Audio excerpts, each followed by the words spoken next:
Hey guys, welcome to the podcast. My guest today is Gerard Deisenroth. He is Director of Field Medical Excellence at Ipsen, and we talk about personal finance for medical science liaisons. It's an awesome conversation. It's actually really good. It's about personal finance really for anybody, not just MSLs. So there's a lot to unpack here. Check it out. Share it with your friends. Watch it on YouTube. We'll put all our videos up on YouTube and join us for MSL Talk Live, which is typically the first Tuesday of every month at 1:30 p.m. Eastern Time. And follow me on LinkedIn if you haven't already. Welcome to MSL Talk with Tom Caravela, a podcast specifically designed for MSLs and all things field medical.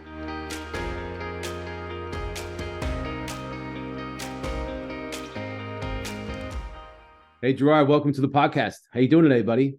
Thank you, Tom. I'm doing well today. It's June. It's summer. It's a great time. Beautiful weather. Can't complain.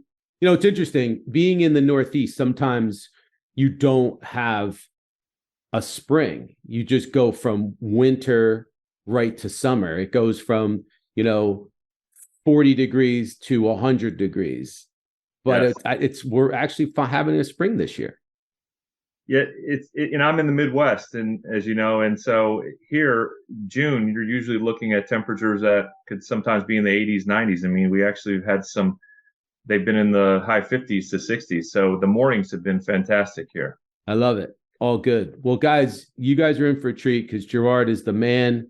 I always like to have people that come from the training side and the excellence side because they have so much to bring to the table. This is going to be a bit different because it's not just a career discussion. It's not just a medical affairs discussion. It's actually about personal finance.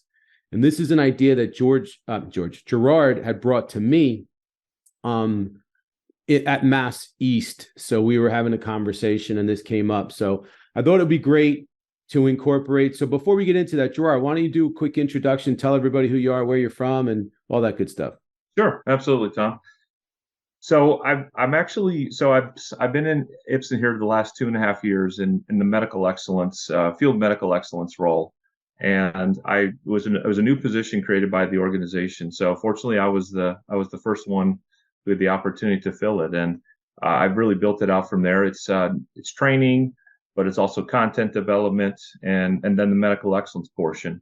So I work across all three therapeutic areas here at Ipsen, but I also work globally with my counterparts. And Ipsen being a global company, there's a lot of need. We try to align things as much as we can, and hopefully only having one or two, a couple of the platforms that we use that can be used globally. So prior to coming to Ipsen, though, I was actually in the MSL world for all of those years in oncology and hematology, spending the last 7 to 8 years as basically a regional manager, also interim national manager for the organization I was with previously, ASI. But yeah, my background prior to that, I was in clinical practice. I graduated with my doctorate of pharmacy way back when, which I won't go give that year. But no, this was a great change for me professionally and personally, and I've really enjoyed working in the pharma biotech industry. Awesome, man. Well, we're really pleased to have you here. And before we get started, I want to give a quick shout out. We have actually some new listeners. We broke into a new market. It's Ireland, actually, literally like ranked second in the careers category in Ireland this week and pretty high up there in the business category. So shout out to all my new friends in Ireland. Thank you for listening to the show. And thank you, all of you guys, for listening and sharing and making this show so successful. So we're going to jump into this discussion on personal finance. And I think this is something that really can apply to anyone, not just MSLs, anyone in your career that is looking for advice on your personal finances. But I guess the question I have is, if you could start with, what's your background in this, Gerard? How did you get going? I know that you do like a monthly get together for your company. Can you talk about your background and how you brought the personal finance piece into the MSL community within your organization? Certainly. So, I mean, for myself, I mean, it starts really not long after I graduated from pharmacy school, because you come out, you're poor when you're in college for the most part, And then when you graduate from pharmacy school, you're making obviously a lot more money, and that has it's good, but it's also has its bad points, in that you don't know what to do, you don't know how to manage your money. So I've made some mistakes early on, and I thought to myself, listen, I need to do better. I need to do better with how I manage this, my salary, how to manage my retirement, the debt that I had, unfortunately, when I left pharmacy school. So I started focusing on just learning more about personal finance, learning more about how to handle money in general, and also learning more about credit and debt, and then also budgeting for things that you need on a daily basis. So over the last, and so this was, I would say, let me think about this. It's been more than 20, probably 25 years now that I have really had a focus on this on the side. It's been, you could say it's a hobby, but it's been more of a learning and education, which I've accrued. And it's really talking with others. I've made some contacts in the financial industry in my area here. I've had a lot of discussions around investing, around just other finances and managing money. But I read a lot.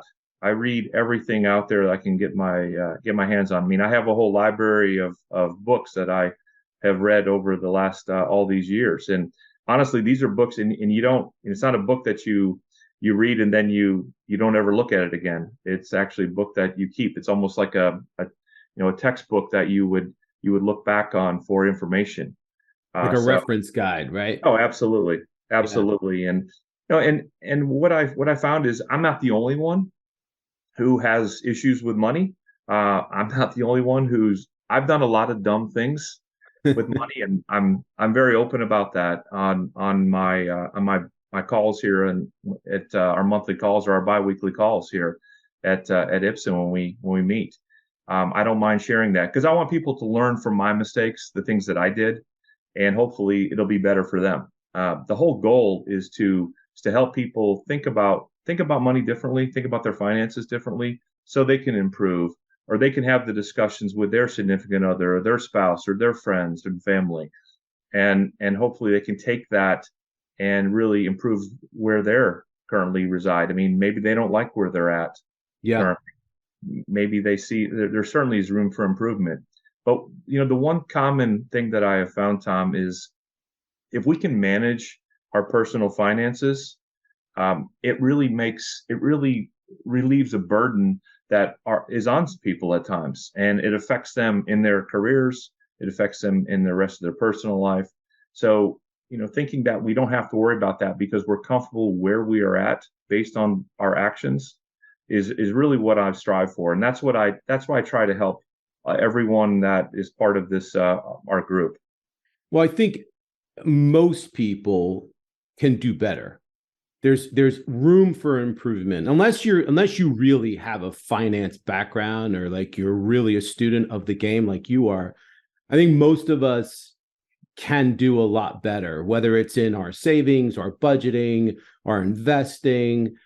But interesting though, I know you have this, so they're you do bi-weekly calls. Are these calls voluntary? Are they mandatory? How does it work? So at Ipsen, when I came to the organization in 2021, a couple of months later, there was an invite for anyone who wanted to join, because what we wanted to do was open up what the organization recognizes that, hey, we have people who are talented out there, and would they like to start a group, and then everyone's invited to this group. So it's an e-community.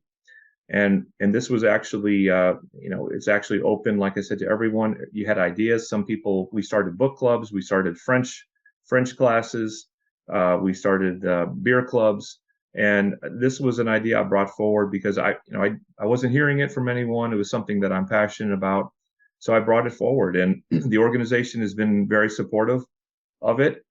Everyone in the U.S. and North America should be part of the e-community, because it's actually through our Teams page, and it's also posted on our Ipsen internal websites.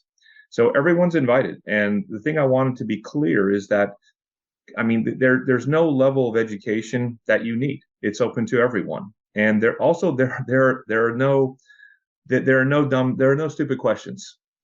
Ask anything. And I think one of the ways that I try to really show that is I share, and I mentioned this earlier, I share the things that I have done that have been really bad with money. I'm not afraid to share that. And I think we all have to look at what we've done and learn from that. I mean, we learn from our mistakes, and that's what that's what I've done, and I hope everyone else can do that. And so like looking at the MSL role, I know that MSLs get paid pretty well. I mean, typically, right. And some of them, as you get more senior, not only do you do well and from the salary standpoint and bonus, but long-term incentives start to build up as well. So without getting too personal, how much of an issue is this in the MSL community? I mean, it's actually a larger issue than you realize.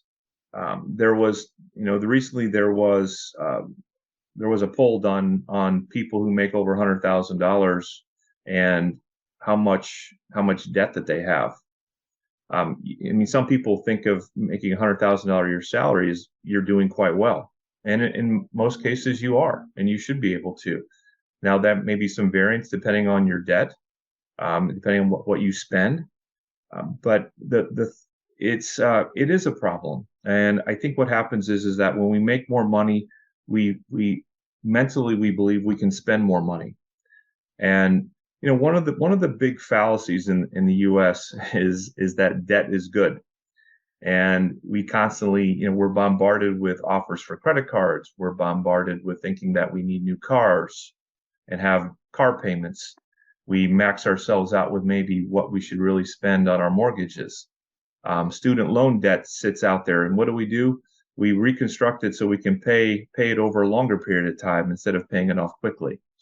So, and when you add all of this up, it really pulls from your monthly take home, and that's what ends up happening. And so a lot of people who even make $100,000 are living paycheck to paycheck.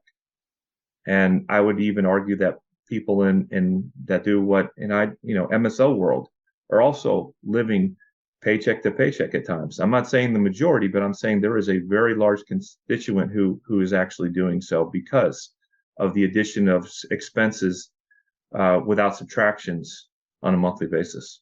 And we're a society of excess, and there's we live in a very rich culture in the sense that we like to drive nice cars and have fancy things and go out to dinners, and just from a technology standpoint alone, we always have to have the best phone and the most updated this, right? So, how many apps do we all have on our phone? How many are we paying for? Like there's things that it adds up, and sometimes we don't even realize it's just expensive to be an American and live in this country and keep up with the Joneses. And I'm not saying that everybody does that, and I think there are people that are more practical than others.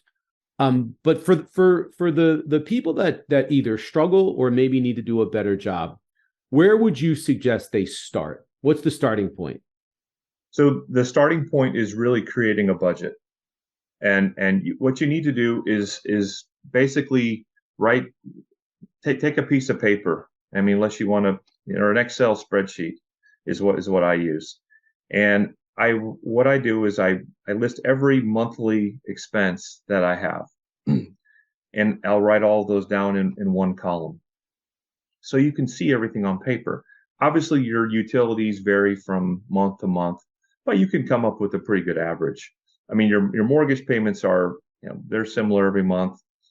If you have a car payments, or if you have student loan payments, or if tuition payments, those are all going to run usually the same every month. But you need to know what's going out. You need to know what you're paying, what you're buying. But then also the other thing too is looking at all these discretionary expenses. And I mean, looking at all the other things that you're purchasing outside of food, gas, but it's all the clothing. And like you said, Tom, the newest iPhone. How often you go out to dinner, right? Right. Oh, Drinks, absolutely. Happy hour. Absolutely. I think people are amazed when they realize how much money they're spending on eating out. It adds up, especially if you have if you have a family of 4, family of 5, it really adds up. If you have teenagers like I do, it really adds up quickly.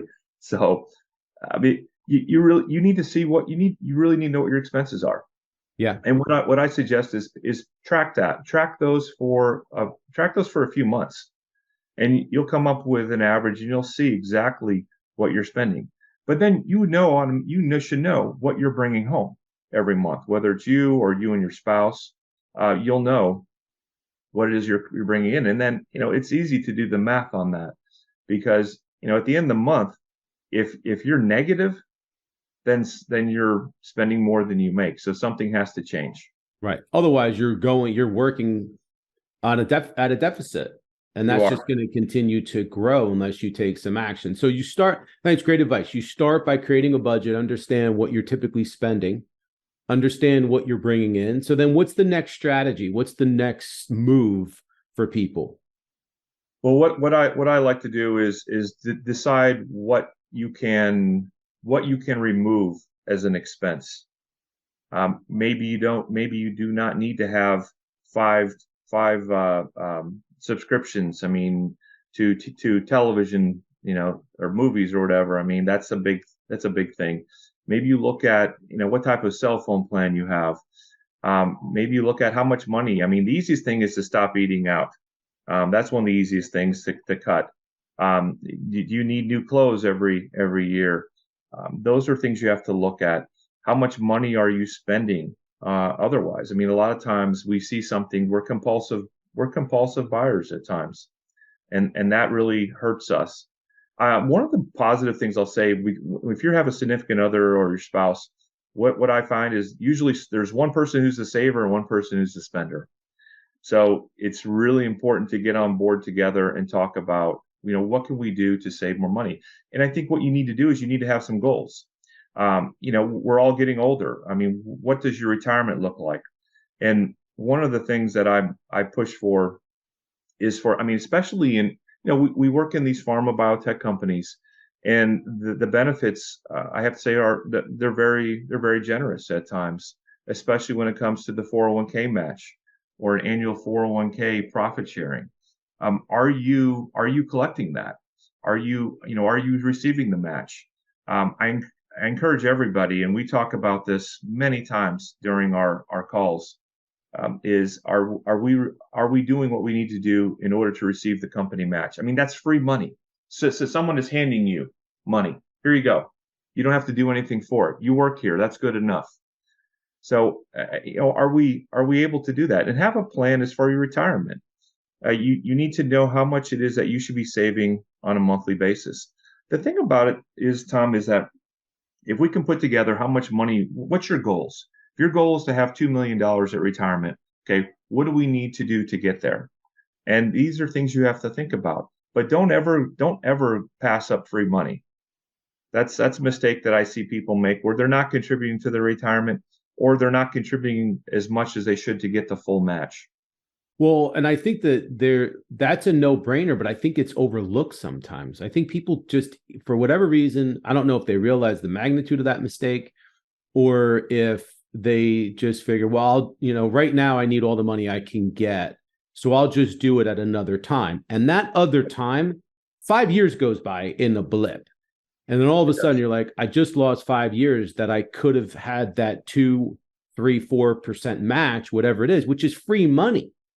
So you're forcing your own savings, but you're also getting you're getting income from the organization just for being a part of the program.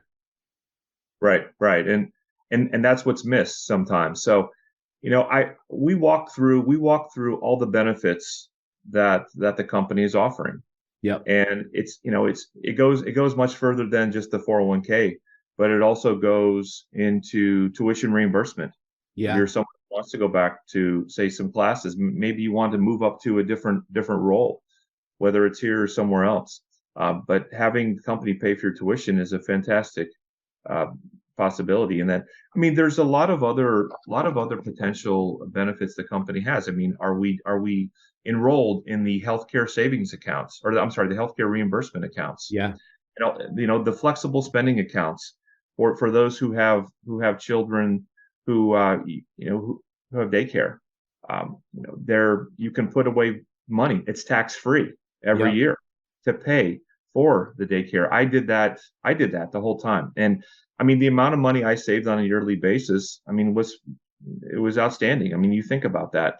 If you can put in $5,000 a year, hold back to pay. I mean, think about the taxes, the federal taxes and the state taxes that you're saving from that being a tax-free benefit. And the same thing with the healthcare reimbursement accounts. There's a large, right now, I want to say I have to look at the number, but it's probably, I think it's close to around 3,000, maybe 2,500, 2,600 right now, that you can put back, which is really nice. I mean, use that for your copays, use that for your, medicine, use that for any of your visits, or your glasses if you need those, or even your child's braces. I mean, there's a lot of benefits to knowing what the company is offering and what you can use for your life.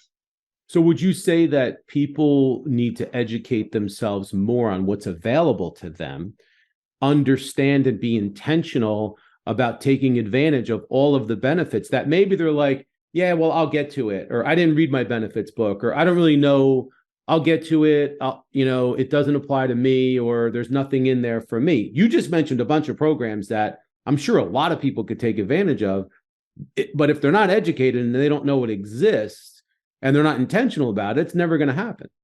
Right. And, and I think the companies try to have meetings to go through the benefits sometimes, but, unfortunately not everyone can make those meetings, or there's not a deep dive into those. So what we've done the last couple of years, we've actually had meetings in right around the time that we have to sign up for our benefits for the next year.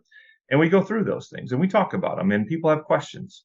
So, and I share what I do. I mean, I'm happy to share what I do because I think it's important that people understand. So you're taking advantage. And, the one thing that I tell everyone is, listen, it's your money. Your money is what's important to you. You should be able to decide where you want it to go. Whether, if you want to save more money, maybe you want to give more to some charities that you're part of or you believe in, that should be your decision. So I mean, I'm such a advocate of saving every dime we can from taxes. I mean, we talk about 529 plans for states where there's a state tax credit. We discuss college as such because everyone has kids who are coming through the ranks and are eventually going to be at that point. So where can we save along the way? And some states have great opportunities to save on state income taxes. Why not take advantage of that? Yeah. Well, I'll tell you one thing before we go any further. What you're doing is awesome. I mean, I love what you're doing. I don't know a lot of companies that offer this sort of thing. I'm sure they probably offer something, but to be able to have access to someone like you that is intentionally doing these meetings on a regular basis where people can just come in and ask questions and learn, educate themselves, that's huge. And I think I would encourage people that if you're within an organization that maybe doesn't offer something like that, take the initiative and try to ask questions to make sure you understand what's available to you, and also take some of your advice. So let me ask you, when you do these meetings or when you counsel people, is there like a short-term strategy and a long-term strategy? How do you break it up? So what I try to do is I tell everyone to look at what are your short-term and long-term goals. Some people have a short-term goal. I'd like to be able to buy a house in, say, 5 years. Okay. Well, what area do you live in? I mean, what's the average home cost? How much money do you feel you need to save for a down payment?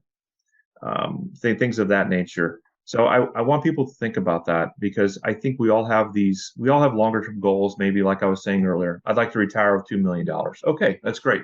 Make sure you're in the position to set yourself up to do that, but then work on your short term goals. I'm a big, as people in my group will tell you, I am not a fan of car payments. I think car payments drag people down in this country, especially if you look at the price of cars now and how we're paying them over a course of 7 to 8 years now. It's gotten it's absolutely ridiculous. So I encourage people to save a short-term goal. I need a new car in 5 years. Great. Then you know what? What are you going to do? Save for it.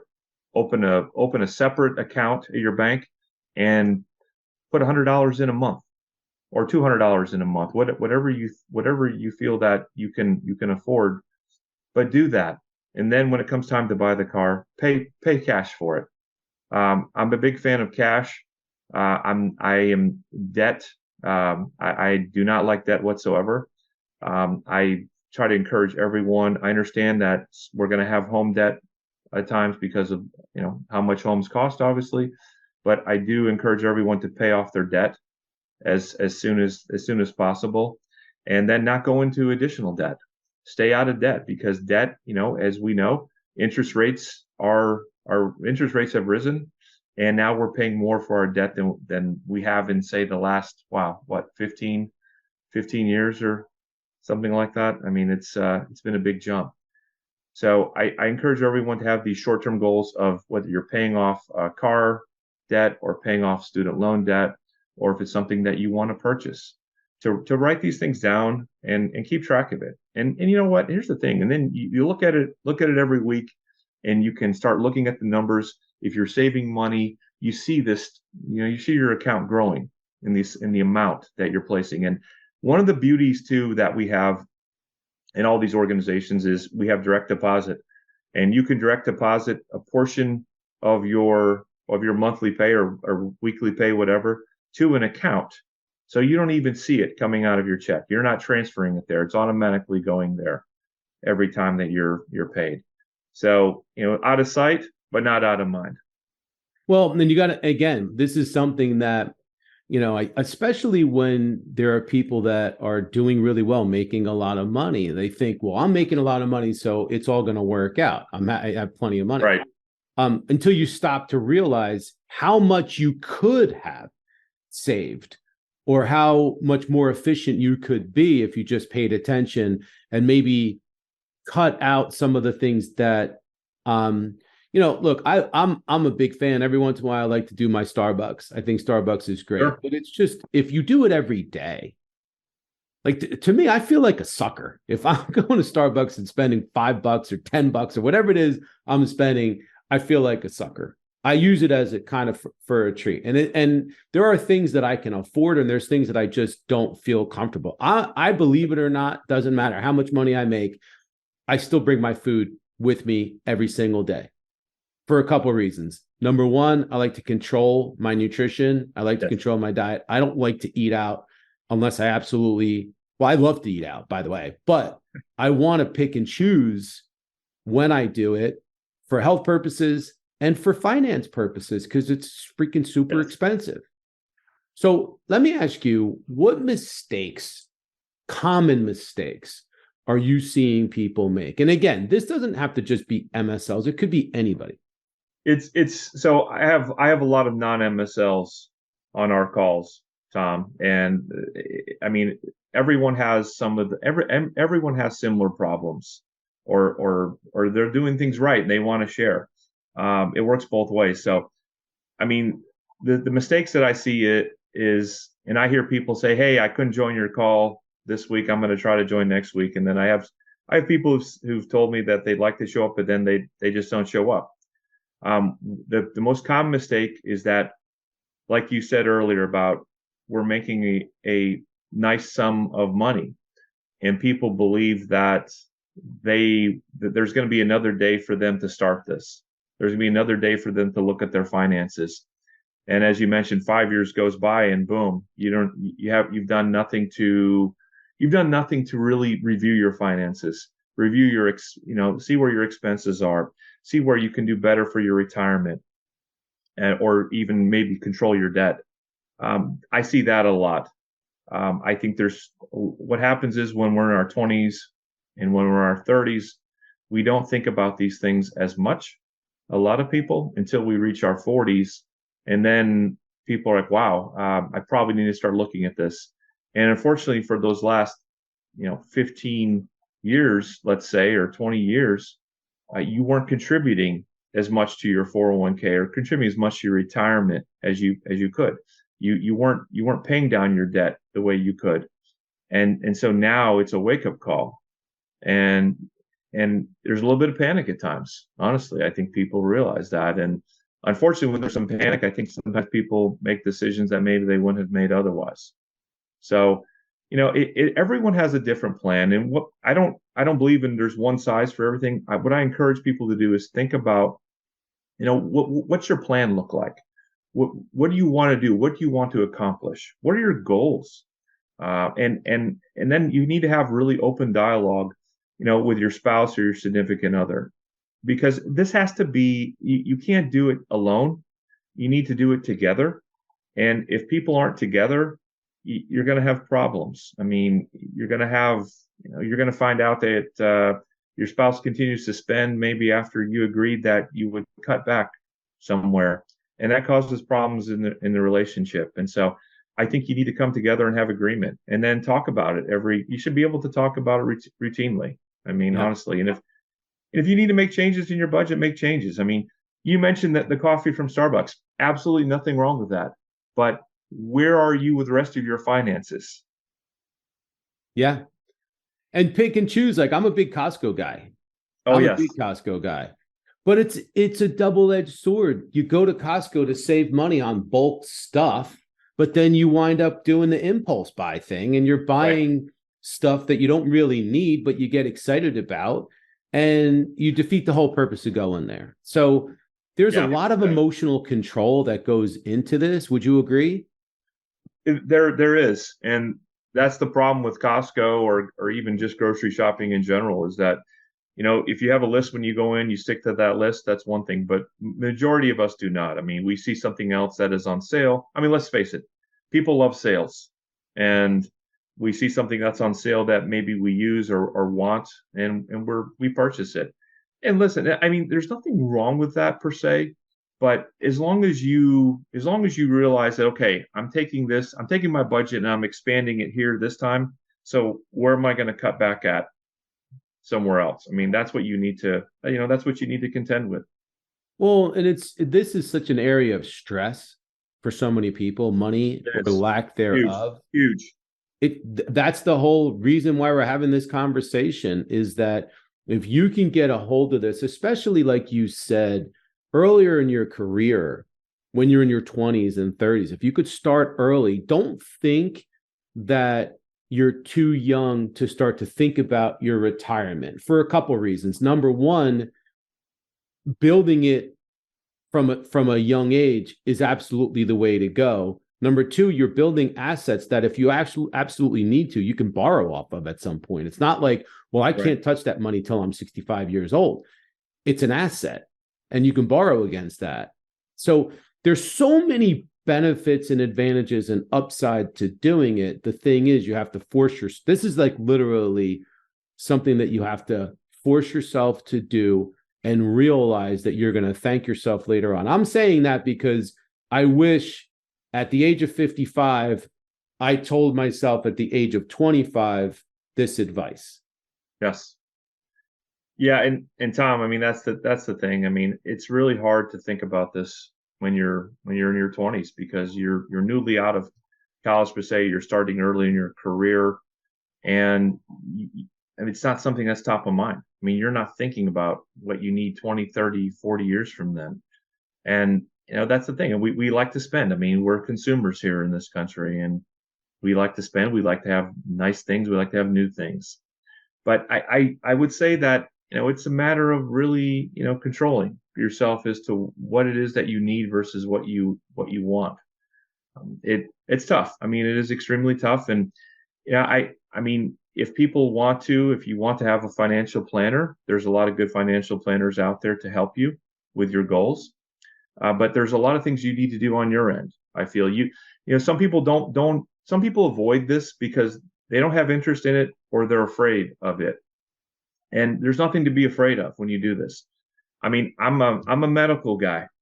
That's my background. I'm science driven. But someone like me, it's just a matter of educating yourself. There's so many things out there. I mean, on our group, we've shared so many sites to look at. I mean, I pull up websites. I say, hey, take a look at this. We talk about the market. We talk about investing. But we also talk about, our budgeting, and we have budgeting forms that we've pulled together. But you can find a lot of these things. But just reading about it and educating yourself is the key to really starting to understand. Yep. I'm sure there's plenty of apps out there too. Right? Oh, yeah. Tons of apps where you could budget, put your budget right on an app. And I'm sure that if you just Google what are the best financial planning apps for budgeting and saving, I'm sure there's a ton of them out there. Acorn, there's all this other stuff, right? Yeah, and the thing about that too is so if you train yourself to, okay, hey, I just spent this on, maybe you spent $100 on groceries, you can put it right there in the app as you're standing in line at the store. I mean, that's easy enough to do, and it'll track. You can have everything tracked for you, and then even download it to your laptop or download it to a spreadsheet as such, so you can really look at everything that you're spending. Yeah. So it's something we have to start thinking about. And I really, the topics we have, I try to have a couple of topics every call. But the call is always open. I want to hear what others are doing. Listen, I've learned myself from people in our group, and that's been great for me. I don't have all the answers, but I do try to, if something I don't know, I certainly go out and educate myself to try to find out more about it. That is what I want to do. I enjoy doing that. We have some people in the group who bring some topics forward and some ideas forward I'm like, wow, I hadn't thought about that, or I hadn't even considered that. So I really enjoy the interaction, and I can't say enough about it. I mean, it's just, I want it to be helpful. I want people to learn. Well, I'll tell you, there's power in numbers and there's power in community. So I would encourage others that are listening to this to maybe start something up at your current company, start up a little group, or get involved in something that can help you, because I think that this is a really important area. And again, I wish I did better at it when I was younger, but it's all good. Well, listen, Gerard, thanks for joining us. We'll leave it at that. Appreciate you coming on, buddy. And you know what? Maybe what we'll do is we'll have not a part 2, but we'll have you come back on and talk about something medical affairs related. Sure. Absolutely. I'd love to, Tom. Thank you. Awesome, man. Well, thanks for joining us. Thanks, guys, for listening, and thanks for sharing the show. See you soon.